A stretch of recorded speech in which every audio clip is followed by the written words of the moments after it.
Bonjour à toutes et à tous. J'espère que ma voix va tenir jusqu'au bout. Elle était très fragile ce matin. Voilà, donc par la grâce de Dieu, ça va le faire. Oui, comme Matt l'a prié, nous allons continuer dans l'Épître aux Romains. Et ce matin, nous allons prendre le passage donc, dans Romains chapitre 5, les versets 1 à 11. Romains 5, versets 1 à 11. Étant donc justifiés par la foi, nous avons la paix avec Dieu par notre Seigneur Jésus-Christ, à qui nous devons d'avoir eu par la foi accès à cette grâce, dans laquelle nous demeurons fermes, et nous nous glorifions dans l'espérance de la gloire de Dieu.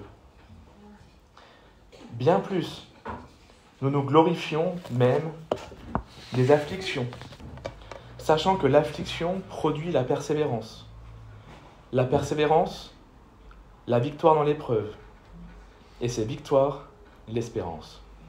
Or, l'espérance ne trompe point, parce que l'amour de Dieu est répandu dans nos cœurs par le Saint-Esprit qui nous a été donné. Car lorsque nous étions encore sans force, Christ, au temps marqué, est mort pour des impies. À peine mourrait-on pour un juste. Quelqu'un peut-être mourrait pour un homme de bien. Mais Dieu prouve son amour envers nous, en ce que, lorsque nous étions encore des pécheurs, Christ est mort pour nous. À plus forte raison donc, maintenant que nous sommes justifiés par son sang, serons-nous sauvés par lui de la colère? Car si, lorsque nous étions ennemis, nous avons été réconciliés avec Dieu par la mort de son Fils, à plus forte raison, étant réconciliés, serons-nous sauvés par sa vie? Et non seulement cela, mais encore nous nous glorifions en Dieu par notre Seigneur Jésus-Christ, par qui, maintenant, nous avons obtenu la réconciliation. Amen. Amen. Jusqu'ici la parole de Dieu. Un texte, comme toutes les épîtres romains, très très dense, qui nous donne énormément de contenu sur notre expérience de notre justification, notre expérience qui va confirmer notre acquittement. Et ce texte fait suite à ce que Bill nous a partagé donc, dimanche dernier, où il nous a vraiment parlé effectivement de la justification par Jésus-Christ qu'il a accompli à la croix. Et donc nous avions étudié des versets donc, 23 du chapitre 3 jusqu'à la fin du chapitre 4. Nous avons vu, à travers ce que Bill nous a partagé, que Christ a pris sur lui la colère de Dieu le Père qui nous était destinée. La colère de Dieu qui nous était destinée, et nous l'avons vu dans le Romains chapitre 1, verset 18, la colère de Dieu vient du ciel sur tous les hommes.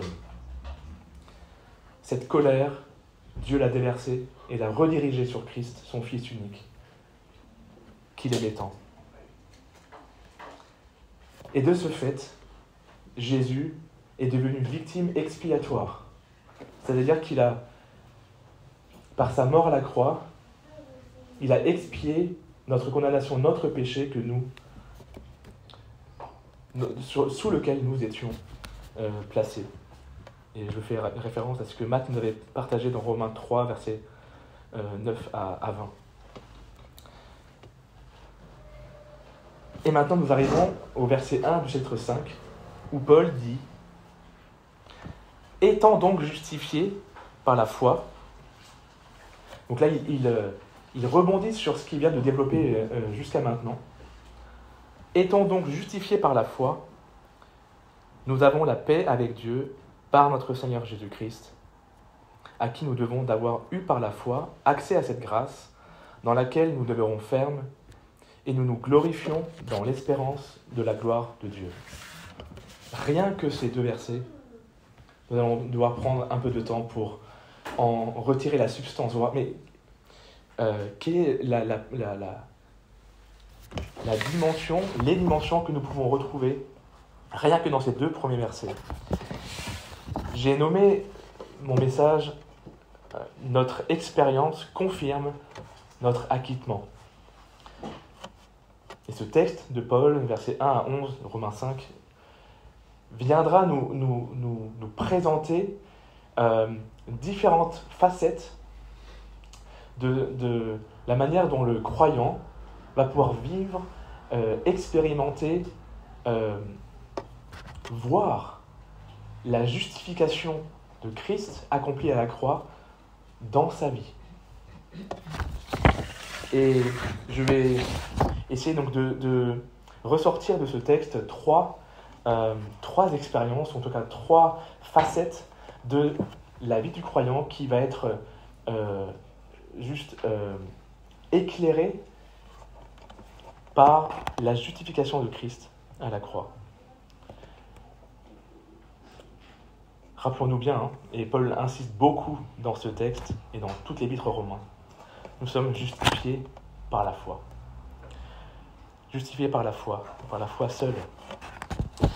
Nous allons voir dans un premier temps que une des expériences que le croyant va pouvoir vivre grâce à la justification par la foi en Jésus-Christ, c'est cette paix avec Dieu et cette espérance. La seconde expérience que nous allons voir, c'est la capacité du croyant à avoir confiance en Dieu dans l'épreuve. Et nous allons voir en détail par quels moyens. Quels moyens Dieu donne pour que le chrétien croyant puisse développer sa foi à travers les afflictions, à travers les épreuves. Et enfin, notre troisième expérience, en tout cas la troisième marque sur laquelle Paul insiste beaucoup sur ce texte, c'est notre assurance de la vie éternelle. Tout d'abord, la paix avec Dieu et notre espérance en Dieu. La paix avec Dieu. Paul nous en parle dès le premier verset. Étant donc justifiés par la foi, nous avons la paix avec Dieu par notre Seigneur Jésus-Christ. La paix est faite. La paix est faite pour toujours par notre Seigneur Jésus-Christ, dont le sang se trouve continuellement devant les yeux de Dieu. Aucune question relative au pardon de nos péchés et à notre acceptation devant Dieu ne pourra plus être soulevée à jamais. Et par rapport à cette expression, la paix avec Dieu, j'aimerais juste faire une remarque, de bien faire la distinction entre la paix avec Dieu et la paix de Dieu. La paix avec Dieu est la conséquence ou le résultat de la justification sur le fondement de l'œuvre de Christ seul. Elle est par conséquent la part de tous les vrais croyants et ne peut se perdre. La possession et la jouissance de la paix de Dieu dépendent de l'état spirituel du croyant et de sa joie dans le Seigneur. Il ne s'inquiète de rien, en toute chose il expose ses requêtes à Dieu par des prières et des supplications avec des actions de grâce. Philippiens 4, versets 4 à 9. Donc nous ne devons pas confondre l'état pratique de l'âme, l'état spirituel de l'âme, avec l'œuvre de Christ accomplie pour nous et qui est complètement extérieure à nous. Si chancelant et instable que puisse être notre état spirituel, aussi parfaite et inébranlable est l'œuvre de Christ. Donc l'amour de Dieu et sa justice donc, constituent ce fondement sur lequel repose notre paix avec Dieu. Christ est notre paix. Éphésiens 2, verset 14. Christ, notre paix, est maintenant sans cesse dans la présence de son Père, de notre Père céleste. Lui qui nous a été fait sagesse de la part de Dieu, et justice, et sainteté, et rédemption. 1 Corinthiens 1, verset 30. Nous voyons dans le même verset, le verset suivant, le verset 2. Donc, justifiés par la foi, nous avons la paix avec Dieu par notre Seigneur Jésus-Christ, à qui nous devons d'avoir eu par la foi accès à cette grâce. À qui nous devons d'avoir eu par la foi accès à cette grâce. C'est grâce à Jésus-Christ que nous avons accès à la faveur de Dieu. Ou là, donc, la traduction nous dit, nous devons d'avoir eu par la foi accès à cette grâce, la grâce de Dieu. Dieu qui nous donne sa faveur. Et nous sommes désormais dans cette situation-là, dans le présent. Nous avons eu accès par la foi à la faveur de Dieu, non pas en fonction de notre état spirituel, non pas en fonction de notre capacité à faire le bien, ou de nos péchés que nous allons malheureusement encore commettre, mais à travers l'œuvre de Christ. Dieu nous donne sa faveur, nous fait grâce. Nous sommes non seulement justifiés par le juge céleste, mais c'est un Père céleste qui nous reçoit. Sa face, de notre Père céleste, rayonnante de lumière et d'amour paternel, et là je fais référence au message de James d'il y a quelques dimanches, éclaire et réjouit nos âmes. Dieu, notre Père céleste, fortifie nos cœurs, qui sont parfaitement tranquilles dans sa présence. Ainsi, nous avons le sentiment précieux que nous sommes dans la faveur de Dieu. En ce qui concerne le péché, il a été éloigné de nous à jamais. En ce qui concerne notre position actuelle devant Dieu, tout est amour et faveur devant sa face. Et quant à notre avenir, c'est la gloire qui est devant nous. Et parce que je vais continuer le verset, et on va arriver à la troisième, à cette troisième partie donc de cette expérience, dans laquelle nous demeurons fermes et nous nous glorifions dans l'espérance de la gloire de Dieu.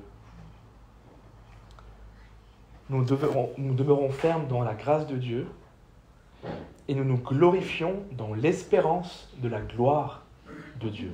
Alors qu'est-ce que ça veut dire ? Nous nous glorifions dans l'espérance de la gloire de Dieu. Avant de rentrer dans le détail, j'aimerais juste faire une remarque sur la gloire de Dieu. Qu'est-ce que c'est ? Comment est-ce qu'on pourrait se représenter la gloire de Dieu ? Et vous allez me dire, on ne peut pas se la représenter.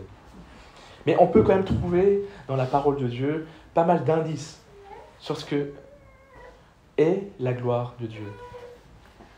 La gloire de Dieu, c'est le rayonnement de sa personne, de Dieu. La gloire de Dieu, c'est sa présence même. La gloire de Dieu, c'est son éclat. Tout ce qui fait qu'il est admirable, qu'il est attrayant et effrayant à la fois. La gloire de Dieu, c'est sa sainteté, sa pureté, sa justice, sa bonté. Tout cela émane et traduit la gloire de Dieu. Et nous sommes bien conscients que nous ne sommes pas encore réellement dans la gloire de Dieu. Et c'est pour ça que Paul ici, il parle de cette espérance de la gloire de Dieu on pourrait rajouter à venir. Et j'ai beaucoup apprécié le texte qu'avait pris Eric pour la présidence, pour l'introduction, parce que ce qu'on a pu lire dans 1 Pierre, nous allons aussi le voir par la suite, reflète vraiment ce que Paul nous dit également là. rappelons-nous tout de même que lorsque nous étions sous la coupe du péché, Romains 3, nous étions privés de la gloire de Dieu. 3, verset 23. Quand nous étions sous le péché, nous étions privés de la gloire de Dieu. Nous étions éloignés. Nous étions loin de lui. Et là, désormais, nous pouvons exulter à la pensée de partager cette même gloire avec Dieu. La gloire de Dieu, c'est la part assurée de tout vrai croyant. La gloire de Dieu est devant nous. Et si cela dépendait de notre persévérance et de notre fidélité, nul d'entre nous ne l'atteindrait. Mais Jésus est déjà entré. Il est notre précurseur dans la gloire. Il nous a précédés dans la gloire de son Père céleste. Et c'est Jésus-Christ qui nous y conduit. Lui qui est mort, qui est ressuscité d'entre les morts pour nous. Jésus nous garantit la gloire de Dieu.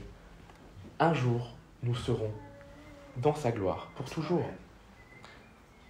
En effet, comment pourrait-il, Jésus-Christ, jamais perdre les bénédictions qu'il a acquises? C'est pourquoi ce verset nous encourage à nous réjouir de l'avenir qui est devant nous. Nous pensons à ce qui va venir avec joie, avec espérance. Malgré notre faiblesse, malgré nos imperfections, malgré nos manquements qui caractérisent notre marche chrétienne à chacun, à chacune d'entre nous, nous pouvons dès ici-bas et dès maintenant, dès aujourd'hui, nous glorifier dans cette espérance certaine de la gloire de Dieu. Je trouve ça juste merveilleux. Et on peut simplement louer le Seigneur pour cela. Et juste pour conclure cette première partie, je vois dans ces deux versets Paul qui présente la vie du croyant, la marche chrétienne sur 3 temps, dans le passé, dans le présent et dans le futur.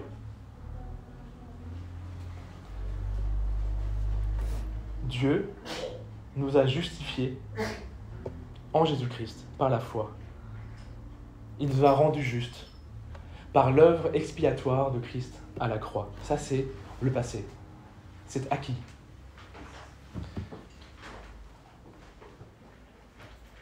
Et dans le présent, aujourd'hui, nous avons la paix avec Dieu. Nous sommes dans la faveur de Dieu. Nous avons la grâce de Dieu dans nos vies. Et pour l'avenir, la gloire céleste rayonne déjà sur notre chemin. Rien que dans cette introduction au chapitre 5, on pourrait se dire, mais on en a déjà assez. Paul, il nous a dépeint le tableau de la vie chrétienne de manière tellement incroyable. On est rassuré, on est apaisé en lisant ces versets, n'est-ce pas? Et c'est tout l'objet de Paul dans ces 11 premiers versets du chapitre 5 de Romains, c'est de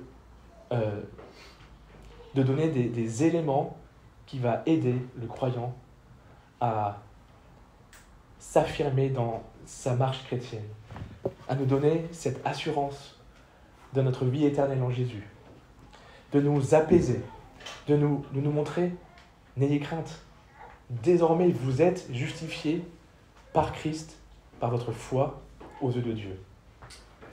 Rien ne pourra vous séparer de cela. Et maintenant, nous arrivons dans la deuxième partie. Cette deuxième expérience que Paul nous fait découvrir dans ce texte,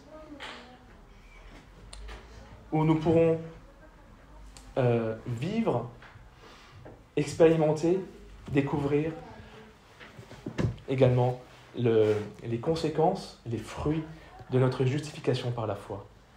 La confiance dans l'épreuve. Je vais relire ce passage, versets 3 à 5, bien plus nous nous glorifions même des afflictions, sachant que l'affliction produit la persévérance. La persévérance, la victoire dans l'épreuve. Et cette victoire, l'espérance. Or, l'espérance ne trompe point, parce que l'amour de Dieu est répandu dans nos cœurs par le Saint-Esprit qui nous a été donné. Verset 5, je relis. L'espérance ne trompe point, parce que l'amour de Dieu est répandu dans nos cœurs par le Saint-Esprit qui nous a été donné. Et je dirais que ce verset-là, cette déclaration de Paul est un peu le momentum, le point culminant de ce passage. Pourquoi ? Parce qu'il nous est fait ici mention, pour la première fois dans l'Épître aux Romains, du Saint-Esprit. Et qu'est-ce qui nous est dit du Saint-Esprit ? Que c'est le Saint-Esprit qui répand dans notre cœur l'amour de Dieu. C'est le Saint-Esprit, troisième personne de la Trinité, qui répand lui-même l'amour de Dieu, l'amour du Père Céleste dans notre cœur. Est-ce qu'on réalise cela ? Et je ne vais pas développer la doctrine là, du Saint-Esprit, parce que Paul il revient avec force dans Romains 8, mais là il nous donne déjà un premier élément par rapport au Saint-Esprit et ce moyen incroyable que Dieu nous donne pour expérimenter notre justification, notre acquittement par la foi. Il nous est dit que l'espérance ne trompe point.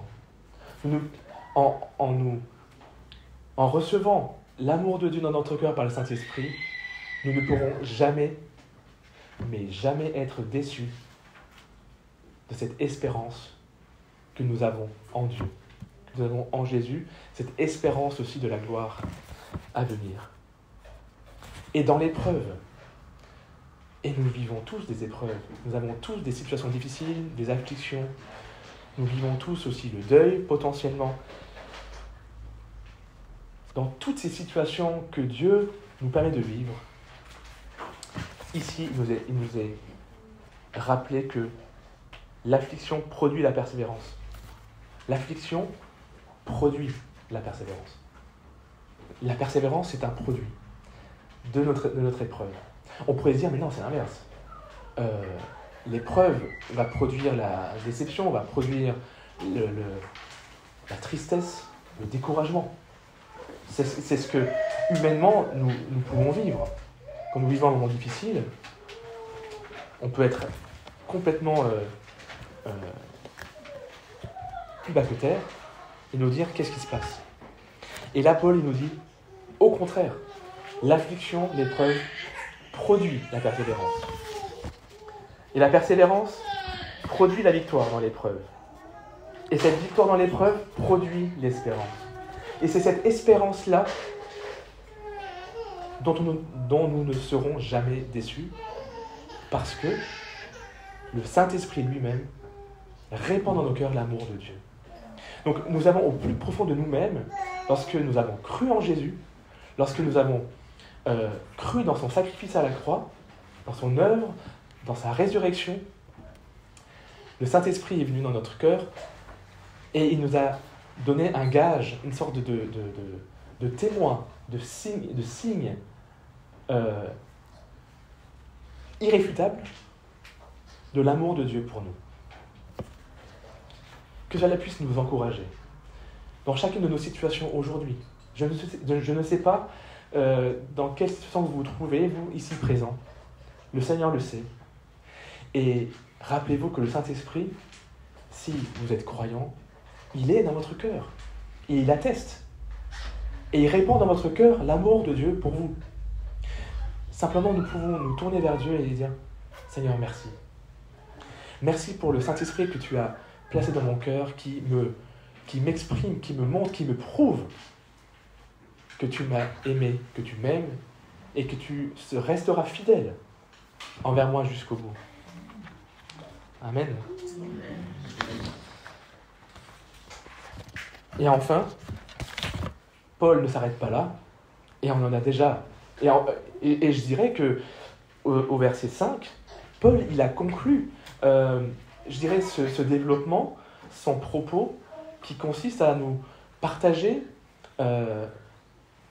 toute notre expérience, la manière dont nous allons pouvoir vivre, voir concrètement les fruits de notre acquittement. Mais il insiste encore. Et il va repartir en arrière pour nous rappeler l'œuvre de Christ. Pour insister une nouvelle fois que ce que Dieu nous a donné, ça fait partie d'une œuvre que Dieu a voulu de tout temps, qui est complètement extérieure à nous. Nous ne sommes pour rien, mais vraiment pour rien. Et comme l'avait dit Matthieu, nous sommes nés sous le péché. Et c'est par une action extérieure, par l'amour de Dieu, par son amour, qu'il a voulu nous racheter, qu'il a voulu nous justifier. Et en cela, il a envoyé son Fils. Et c'est ce que nous disons au verset 6. Lorsque nous étions encore sans force, lorsque nous étions pécheurs, lorsque nous étions éloignés de Dieu, lorsque nous ne faisions aucunement le bien, Christ, au temps marqué, est mort pour nous.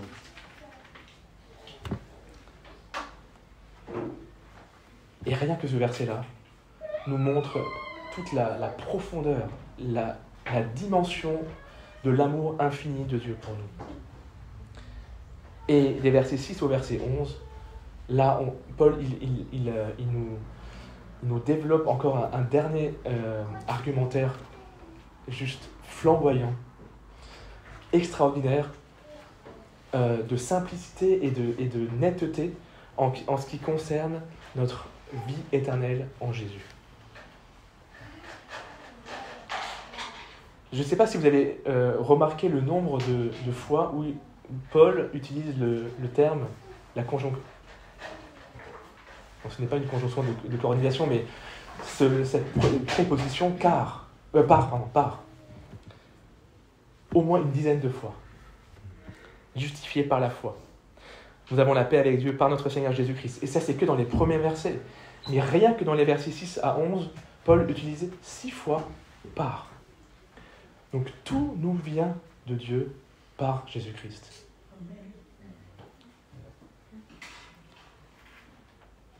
Verset 9.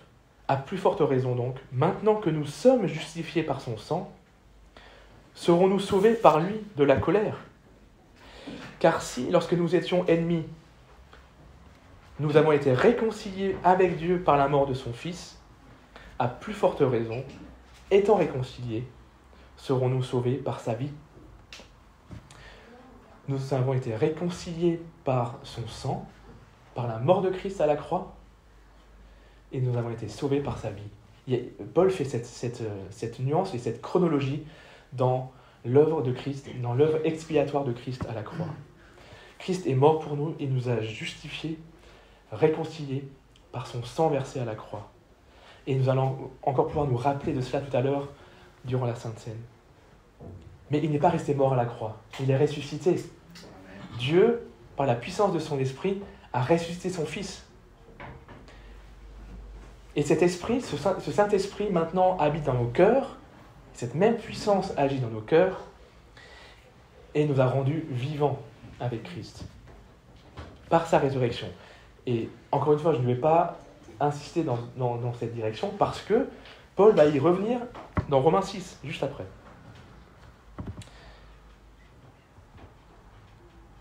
Ce passage, versets 6 à 11, et je vous encourage encore à le lire et à le relire chez vous, nous atteste, nous confirme par A plus B que nous avons la vie éternelle. Celui qui croit dans cette œuvre, qui croit dans l'Évangile, obtient la vie éternelle. Et aucunement par nos forces, par nos propres moyens, par nos compétences, par nos qualités, mais uniquement et seulement par l'œuvre de Christ. par l'œuvre de Christ, par son sang, par sa mort à la croix et par sa résurrection, nous avons été rendus vivants avec lui. Tout cela, Paul, il le conclut par ce verset 11, et nous avons déjà eu une première mention dans les premiers versets, mais il réinsiste sur cela au verset 11. Et non seulement cela, mais encore nous nous glorifions en Dieu par notre Seigneur Jésus-Christ, encore une fois, par qui maintenant nous avons obtenu la réconciliation. C'est quoi la finalité de notre vie sur terre? C'est d'une part être confiant dans nos situations, dans nos épreuves, dans notre marche chrétienne, espérant dans cette gloire à venir, mais surtout glorifier Dieu. Nous glorifier de Dieu lui-même. Nous nous glorifions en Dieu par notre Seigneur Jésus-Christ. Tout simplement. J'aimerais juste, pour conclure ce message, juste nous apporter quelques exhortations pour nos vies, quelques applications. À la lecture de ce texte, comment et de quelle manière pouvons repartir cette semaine avec cette parole dans nos cœurs? Tout d'abord, je pourrais dire, plus de doute, plus de peur. Ce développement de Paul ici, il bannit toute crainte, toute peur de nos cœurs. Il nous apporte un parfait repos pour nos âmes. Les plus craintifs soient-elles, aux consciences les plus sensibles, Paul ici veut nous affermir dans notre nouvelle identité en Christ. Nous avons été justifiés par la foi. Et maintenant, nous avons la paix, nous avons cette espérance, nous avons cette assurance de la vie éternelle. Laissons le Saint-Esprit agir dans notre cœur, nous montrer, nous démontrer toujours plus cet amour de Dieu qui veut répandre dans notre cœur. Laissons-le nous transformer. Laissons-le nous affermir notre foi pour que dans l'épreuve, dans nos prochaines épreuves à venir, nous ayons toujours en tête Christ par qui tout a été accompli.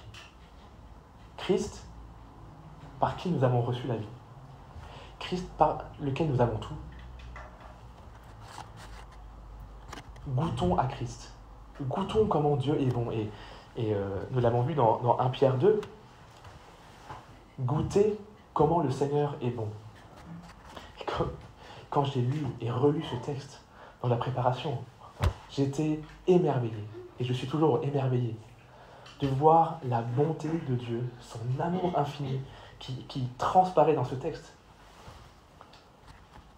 Apprenons à connaître Christ toujours plus, à saisir cette grâce de Dieu maintenant, dans le présent, à nous projeter dans l'avenir, cette espérance de la gloire de Dieu à venir, que nous pouvons commencer à entre-apercevoir.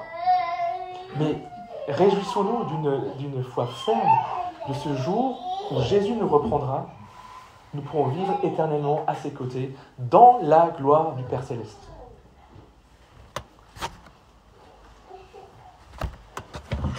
Que nos vies soient toujours plus à la gloire de notre Seigneur Jésus, en qui nous avons tout. Amen.